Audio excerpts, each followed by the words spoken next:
Distrik Kremenski, Kehutanan Srebryanski selama pengintaian oleh operator UAV pasukan khusus Ahmad, mereka berhasil mengidentifikasi target, menyerang sebuah mobil pick-up yang diduga kuat milik pasukan Ukraina. Pejuang dari kelompok seram dari pasukan khusus Ahmad tanpa ragu langsung menembakkan 120 mortir hingga ciptakan ledakan dahsyat pada kendaraan militer tersebut. Rekamannya ramai beredar di media sosial Telegram pada Senin 9 September 2024.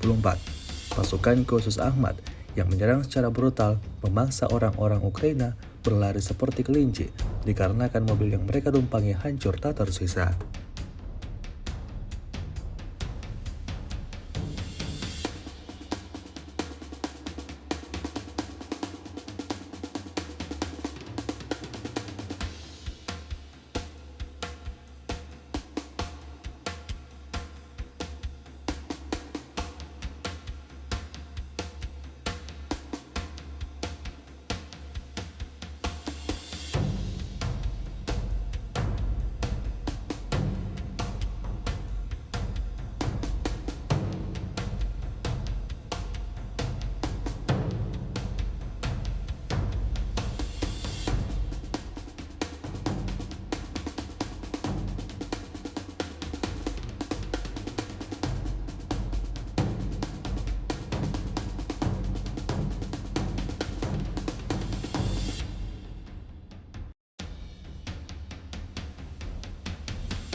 Download Tribun X sekarang, menghadirkan lokal menjadi Indonesia.